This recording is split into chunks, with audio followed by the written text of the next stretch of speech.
ہم آپ کے سامنے یہ مسئلہ رکھنا چاہتے ہیں کہ جیسے آپ جانتے ہیں لاک ڈاؤن کی وجہ سے عیدگاہ میں نماز کا کوئی امکان نظر نہیں آتا. البتہ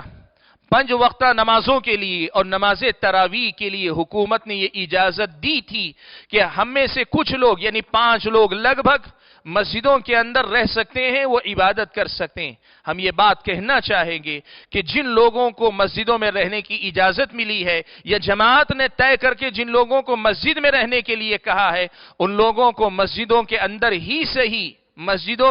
ہی صحیح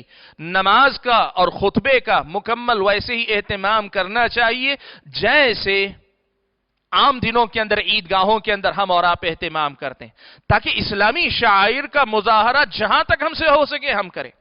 اس سلسلے میں یہ بھی نہ ہو کہ ایک طرف کچھ لوگ کوشش کریں کہ مسجد میں زیادہ تعداد اکٹھا ہو جائے، ایسی بھی کوشش نہ کریں جو نئے مسائل پیدا کرنے کا سبب بنے. اور یہ بھی نہیں ہونا چاہیے کہ لوگ امکان رکھتے ہوئے بھی عید کی نماز کا، خطبے کا اور حسب معمول عید کا جیسا اہتمام مسجد میں ہو سکتا تھا وہ کرنے سے بھی باز آ جائیں، ایسا بھی نہیں ہونا چاہیے. ایک بات تو یہ رہی یہ بات کہ ان کے علاوہ مسجدوں کے علاوہ جو لوگ اپنے اپنے گھروں پہ پڑھتے ہیں انہیں کیا کرنا چاہیے. امام بخاری رحمت اللہ علیہ نے اپنی صحیح بخاری کے اندر یہ باب باندھا ہے، یعنی یہ فتویٰ امام بخاری رحمت اللہ علیہ نے دیا ہے، احادیث اور آثار کی روشنی میں خلاصہ یہ پیش فرمایا کہ باب اذا فاتہ العید، کہ باب اس مسئلے کے بیان میں کہ جب کسی آدمی کی عید کی نماز چھوٹ جائے، جیسے مسجدوں میں نماز ہو رہی ہے جیسے میں نے ابھی آپ کے سامنے کہا، اور ہم وہاں نماز نہیں پڑھ پا رہے یا اس کے ساتھ شامل نہیں ہو پا رہے، تو ہمیں کیا کرنا چاہیے؟ کہ یصلی رکعتین، 2 رکعت نماز پڑھے گا. وکذلک النساء، ایسے ہی عورتیں بھی، ومن کان فی البیوت، جو گھروں میں رہ جائیں معذور ہونے کی وجہ سے، واہل القری، جو قریوں میں رہتے ہیں جہاں عید کی نماز قائم نہیں کی جاتی. قریے میں اگر عید کی نماز نہیں ہو رہی ہے، آدمی 1 گھر 2 گھر کہیں ہیں عید کی نماز نہیں ہو رہی، ان کو بھی اپنے گھر کے اندر 2 رکعت نماز پڑھنی چاہیے. لقول النبی صلی اللہ علیہ وسلم هذا عیدنا اہل الاسلام، اس لیے کہ نبی علیہ الصلوۃ والسلام نے کہا ہے کہ یہ ہم اہل اسلام کی عید ہے. اس کے مطابق ہمیں اپنے اپنے گھروں میں 2 رکعت نماز، عید کی نماز کے طریقے کے مطابق پڑھ لینی چاہیے، سوائے ان عورتوں کے جو ماہانہ مجبوری میں، جو ماہواری میں ہیں، ان کی اپنی مجبوری میں ہیں، وہ جیسے میں نے کہا باقی ساری چیزوں کا اہتمام کریں گے، البتہ جب گھر میں نماز ہو رہی ہو تو وہ نماز ان کے ساتھ نہیں پڑھیں گی. باقی سارے معاملات میں وہ گھر والوں کے ساتھ خوشی میں، دیگر سنتوں میں، تکبیر میں، تسبیح میں، جو کچھ دوسرے عید سے متعلق معاملات ہیں ان کے اندر گھر والوں کے ساتھ برابر شریک رہیں گے. نماز عید کا طریقہ کیا ہونا چاہیے؟ جیسے با جماعت نماز آپ اپنے گھروں کے اندر پڑھ رہے ہیں ویسے ہی آپ با جماعت نماز پڑھیے، لیکن طریقہ یہ کہ 2 رکعت نماز آپ پڑھیں.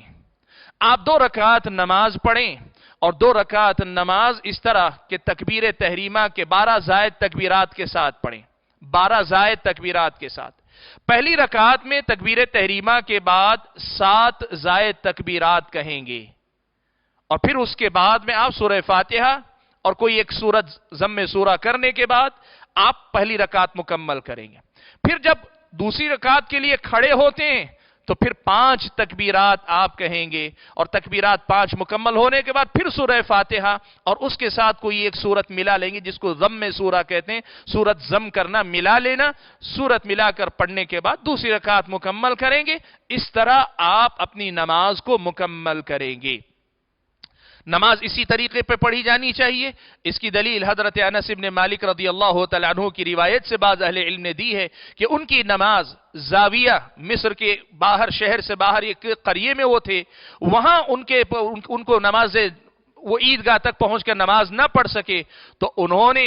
اپنے غلام کو حکم دیا کہ گھر والوں کو نماز ویسے ہی پڑھائے جیسے مصر میں امام نے نماز پڑھائی ہے. تو اسی طریقے سے نماز جو ہے پڑھنی چاہیے. ہم اور آپ کو چاہیے کہ اپنے گھروں میں ہم اسی طریقے سے نماز پڑھیں.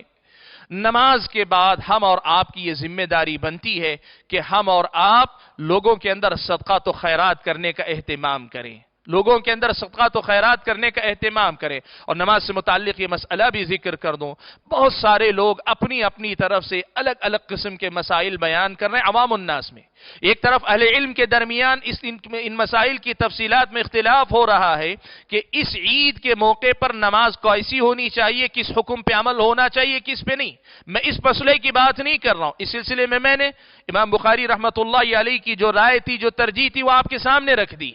لیکن اس سے ہٹ کر اگر ہم اور آپ دیکھتے ہیں تو عوام الناس کے اندر بہت ساری باتیں ہیں. لوگ اپنی طرف سے، کوئی کہہ رہا ہے اس سال ہم عید ہی نہیں منائیں گے، کوئی کہہ رہا ہے کہ نہیں ہم لوگ اب کی بار عید منائیں گے، لیکن ایسے کہ ہم جو ہے کہیں اپنے طرف سے گروپ اکٹھا کر لیں گے کمیونٹی لیول پر، یا سوسائٹیاں جو بنی ہو سوسائٹیوں کے اندر ایسے ہم اہتمام کریں گے. یاد رکھیں کہ آپ جہاں تک ہو سکے اگر امکان نکلتا ہے تو اجتماع کا امکان آپ کے پاس شرعی طور پر بھی قانونی طور پر بھی گنجائش ہو تو ٹھیک ہے، ورنہ پھر جیسی تفصیل ہم نے آپ کے سامنے رکھی اس کی روشنی میں نماز عید کو انجام دینے کی کوشش کریں.